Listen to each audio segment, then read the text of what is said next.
کی تلاوت کرے تو رب العالمین شک والی عبادت کو قبول نہیں کرتا۔ حضور نے فرمایا جب رب کی بارگاہ میں دعا کرتے ہو ایسے نہ دعا کرو اے اللہ تو چاہے تو میری دعا قبول کر دے، اگر تو چاہے ان شیطا حضور میں نہیں نا ان شیطا اگر تو چاہے گا نہیں، پورے انہمام کے ساتھ پوری توجہ کے ساتھ پورے یقین کے ساتھ اللہ کی بارگاہ میں دعا کرو اور وہاں پہ شک رکھ کر کے تسبب میں رہ کر کے شک میں آ کر کے دعا نہ کرو بلکہ پورے یقین کے ساتھ دعا کرو۔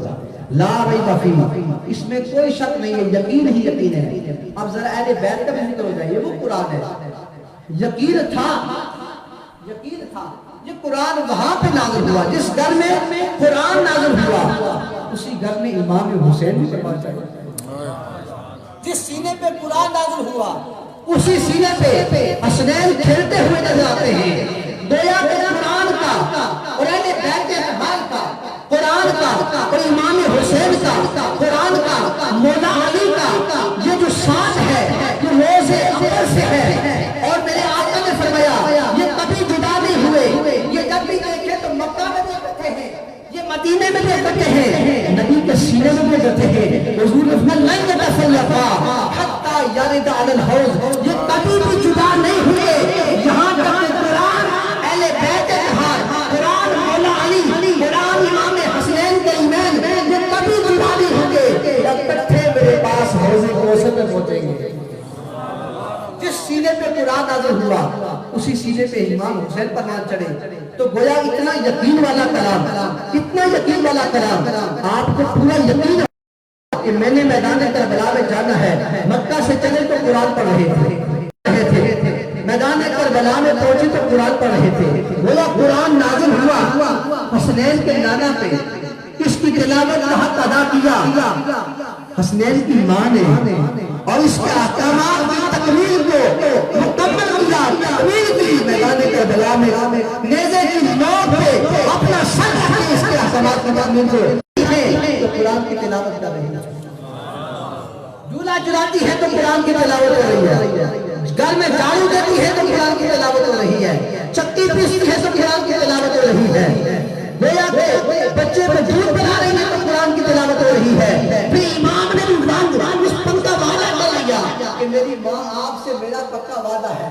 کہ جھولا جھلا کر دودھ پلا کر جھاڑو دے کر چکی پیس کر قرآن سنانا آپ کا کام ہے، اور پھر نیزے کی نوک پہ میدان کربلا میں اپنے سر کو رکھ کے قرآن کی تلاوت کر رہی ہے۔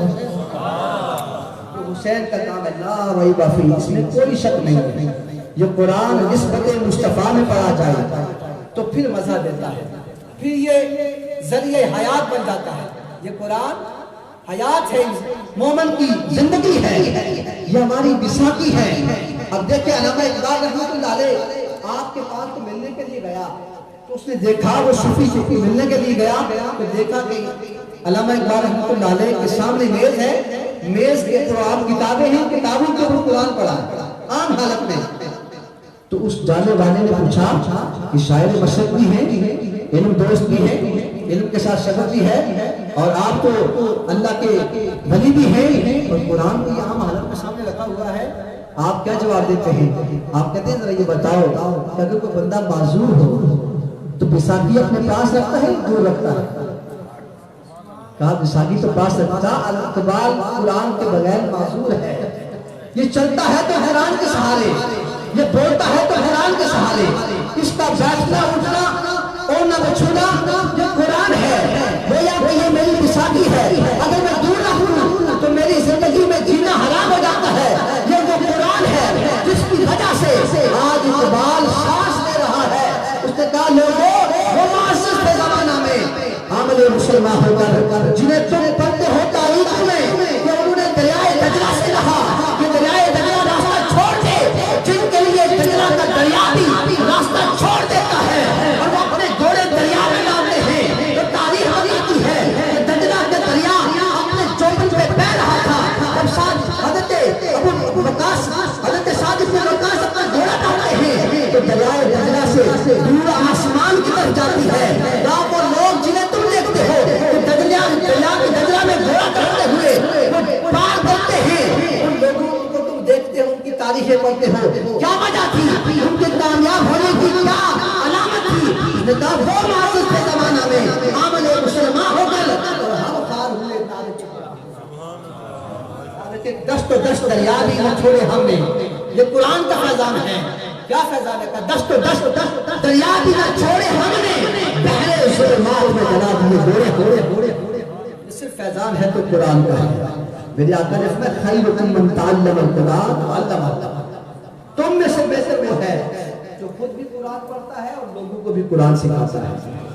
اللہ کرے ہم لاکھوں روپیہ مسجد میں دیتے ہیں، مدارس میں دیتے ہیں.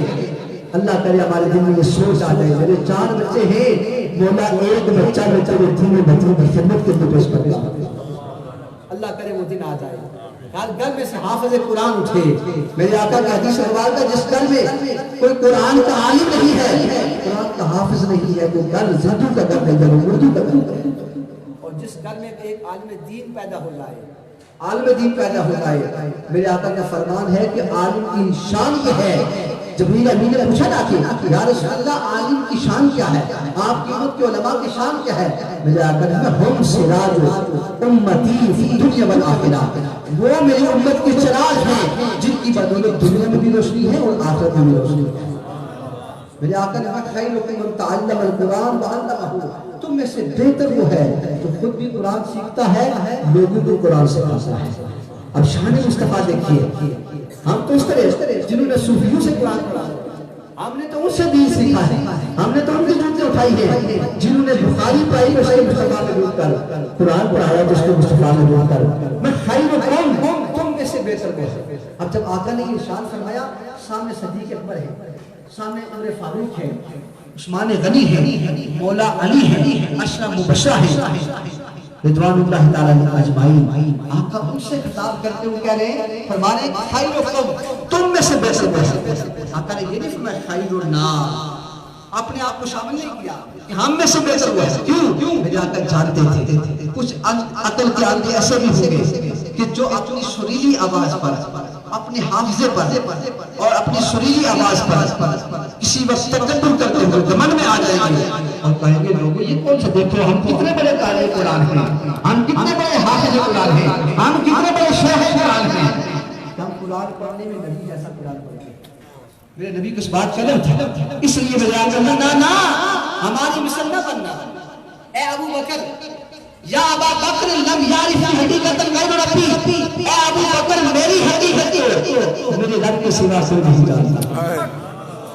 ابو بکر کو سامنے بیٹھے ہوئے تھے، انہوں نے یہ نہیں فرمایا خیر رکھا، نہیں، قیامت تک آنے والے قاری قرآن کو، مفسر قرآن کو، شیخ قرآن کو اپنے آپ کو قرآن کا شیخ کہتا ہے. اس بات کا پتہ چلتا ہے کہ تم قرآن پڑھنے میں آپس میں تو ایک دوسرے سے بہتر ہو سکتے ہو لیکن نبی کے برابر نہیں ہو سکتے. اس لیے خیرکم من تعلم القرآن وعلمہ، تم میں سے بہتر وہ ہے جو خود بھی قرآن پڑھتا ہے، دوسروں کو قرآن سناتا ہے. ہماری مثل نہ بننا، ہماری مثل اس لیے کہ ہماری کوئی نہیں پا سکتا. خدا کی عظمتیں کیا ہیں محمد مصطفیٰ جانے، خدا کی عظمتیں کیا ہیں محمد مصطفیٰ جانے، مقام مصطفیٰ کیا ہے محمد کا خدا جانے. اس لیے حضور نے فرمایا تم میں سے بہتر بات ہے. اب قرآن کی ایک سورت کو لے لیں، ایک صحابی رسول اللہ یا رسول اللہ بہت تنگدستی ہے، بہت تنگدستی ہے، کیا کروں؟ میں جا کر میں اچھا جب بھی تم واپس گھر جاتے ہو نا تو گھر والوں کو سلام کرو اور انہیں جاتے ہی سورۃ الاخلاص کی تلاوت تو پیش کرو، اس کی تلاوت سناؤ. اللہ پاک تمہیں قدر فرمائے گا. وہ صحابی کہتے ہیں جب بھی میں گھر جاتا میرا معمول بن گیا، جب بھی میں گھر جاتا سلام کرتا اور سب سے پہلے انہیں تلاوت کر کے سناتا قل هو اللہ احد اللہ الصمد لم یلد ولم یولد ولم یکن له کفوا احد. کہ میں نے تو ابھی ہونا ہی تھا، میرے محلے میں بھی اللہ پاک نے وہ خوشحالی عطا فرمائی کہ محلے والے بھی آنے. ایک صحابی آ کر کہتے یا رسول اللہ انی احب هذه سورۃ قل هو اللہ احد، اے اللہ کے رسول بے شک میں اس سورت کے ساتھ محبت کرتا ہوں. میرے آقا نے فرمایا انا حبک ایاھا ادخلک الجنۃ، میرے آقا نے کہا اس کی محبت تجھے جنت میں لے جائے گا. سورہ اخلاص سے محبت کرے تو بندہ جنت کا وارث بن جاتا ہے، تو صاحب قرآن سے محبت کرے تو اس کے حضرت العالم کا ہوگا.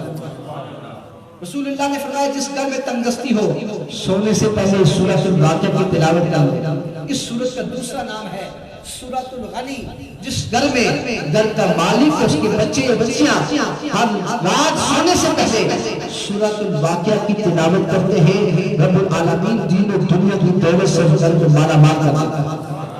صرف یقین ہونا چاہیے. سیدنا عثمان غنی رضی اللہ تعالیٰ عنہ آپ امیر المومنین ہیں. آپ کے دور میں عبداللہ ابن مسعود رضی اللہ تعالیٰ عنہ آپ بیمار ہو گئے.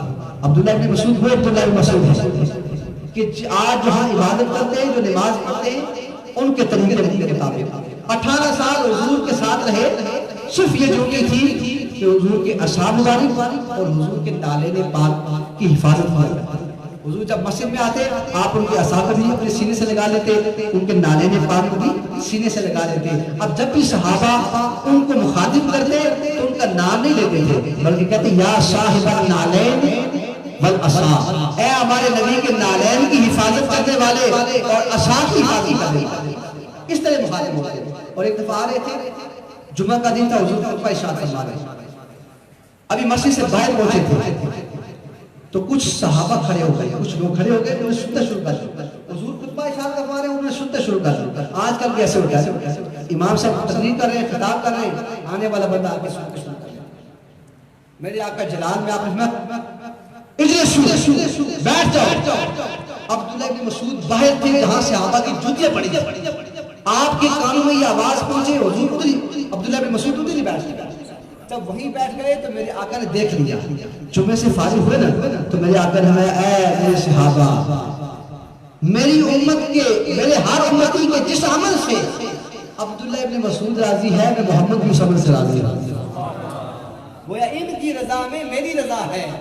وہ عبداللہ ابن مسعود رضی اللہ تعالیٰ عنہ کہ جن کے متعلق میں ان کی رضا میں میری رضا ہے. آپ بیمار ہو گئے، آپ کے بچے نہیں تھے، 6 بچیاں تھی، بیٹا بیمار ہو گئے، قریب المرگ ہو گئے. امیر المومنین سیدنا عثمان غنی ان کی عیادت کے لیے آ جاتے ہیں اور آ کر کے کہتے ہیں بھائی جان اگر آپ حکم فرمائیں، چونکہ عبداللہ ابن مسعود بہت بڑے عالم ہیں، آپ حکم فرمائیں تو میں آپ کی بچیوں کے لیے کچھ وظیفہ بیت المال سے مقرر کر دیتا ہوں تو ان کا گزارا ہوتا رہے گا. آپ کے جانے کے بعد گھر کا چولہا چلتا رہتا. عبداللہ ابن مسعود رضی اللہ تعالیٰ نے جواب دیا امیر المومنین کہ آپ نے میرے آقا کا یہ فرمان نہیں سنا؟ مجھے دنیا کی مال کی کیا ضرورت ہے؟ جب سے میں نے یہ سنا ہے میں اس نسخے پہ عمل کرتا ہوں. میں ہر روز خود بھی رات کو سورۃ الواقعہ کی تلاوت کرتا ہوں، اپنی بچیوں کو بھی کہتا میری بچیوں بھی سورۃ الواقعہ کی تلاوت کریں. اللہ نے ہمیں وہ مال عطا کیا ہے کہ جتنا کچھ سوچ نہیں سکتا. مجھے کیا ضرورت ہے بیت المال سے حصہ لینے کی؟ اللہ کے حبیب نے فرمایا تھا کہ جس گھر میں سورۃ الواقعہ کی تلاوت ہوتی ہے وہ گھر کے لوگ مالا مال ہو جاتے ہیں. میں خود بھی تلاوت کرتا ہوں، میری بچیاں بھی تلاوت کرتی ہیں، دنیا کے مال کی کوئی ضرورت نہیں. اس کا نام ہے سورۃ الغنی. پڑھنے والے کو غنی کرنے کا ہے. دین و دنیا کی راحتیں اس پر نازل ہوتی ہیں.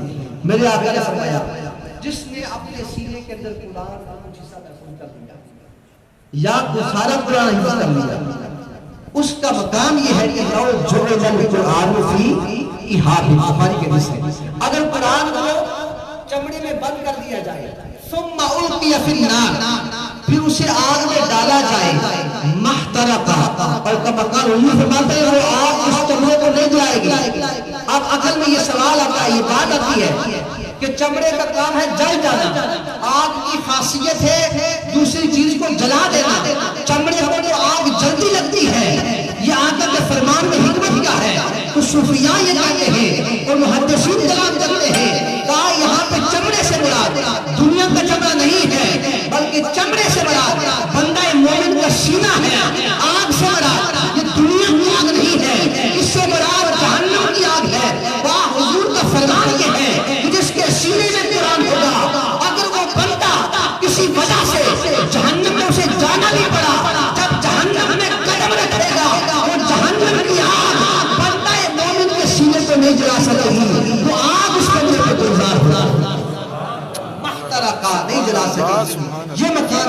کا جو قرآن اپنے سینے میں سمو لیتا ہے، اور جس گھر میں حافظ قرآن ہو اس گھر کے اندر اللہ پاک اس گھر کو مالا مال کر دیتا ہے۔ ہم نے عہد کرنا ہے کہ اپنے بچوں کو قرآن کا حافظ بنانا۔ یہ مادیت کا دور ہے۔ مادیت حدیث پاک کی روشنی میں مادیت دو چیزیں ہیں انسان کی زندگی میں، اور ان دونوں کو جو بندہ سامنے رکھ کے چلتا ہے وہ کامیاب ہے۔ اگر صرف ایک مادیت ایک روحانیت۔ مادیت کیا ہے؟ مادیت یہ ہے کہ بندہ دنیا کے پیسہ کمائے، کوٹھی بنائے، بنگلے بنائے، جائیداد بنائے، دین کو بھول جائے، نہ اذان کی پرواہ، نہ نماز کی پرواہ، نہ قرآن کی تلاوت کی پرواہ۔ روحانیت کیا ہے؟ روحانیت یہ ہے کہ اذان کی آواز کانوں میں پڑے تو سیدھا مسئلہ۔ اگر کوئی بندہ تہجد پڑھ رہا ہے تو بندہ کوشش کرے یہ تہجد پڑھتا ہے تو میں بھی ابابیل پڑھوں گا۔ اگر کوئی بندہ 5 وقت نماز پڑھتا ہے تو دیکھنے والا یہ کوشش کرے کہ میں تہجد بھی پڑھوں گا، 5 وقت بھی پڑھوں گا، ابابیل بھی پڑھوں گا، اشراق بھی پڑھوں گا۔ ایسا مقابلہ ہوگا، یہ ہے روحانیت۔ تو فرمایا جس نے کامیاب زندگی بسر کرنی ہو، جب مادیت کی بات آئے تو اپنے سے چھوٹے کو دیکھیں۔ ایک بندے کے پاس کچا مکان ہے تو اسے کوٹھی دیکھ کے دل کے اندر کوئی چیز محسوس نہیں کرنی چاہیے، بلکہ نیچے کی طرف دیکھنا چاہیے جن کے پاس زمین پہ سر چھپانے کا کچھ بھی نہیں ہے، فٹ پاتھ پہ سوتا ہے۔ مادیت میں اپنے سے نیچے والے کی عدد کی وجہ ہو، اور روحانیت میں اپنے سے اوپر والے کو دیکھو، اپنے سے اوپر والے کو دیکھو، تب زندگی برقرار اور زندگی گزر سکتی ہے۔ رب العالمین ہمیں فیضان قرآن سے ہمیں ہمارے بچوں کو فیضیاب ہونے کی توفیق عطا فرمائے، اپنے بچوں کو قرآن کا قاری، قرآن کا حافظ بنانے کی توفیق عطا فرمائے۔ آپ تمام احباب کا بہت شکریہ کہ جنہوں نے ان کلمات کو سنا، جو بات سمجھ میں آگئی اللہ پاک اس کو ہمیں آگے بڑھانے کی توفیق عطا فرمائے کہ محمد سے وفاتوں نے تو ہم تیرے ہیں، کہ جہاں چیز ہے کیا لوح و قلم تیرے ہیں، وما علینا الا البلاغ۔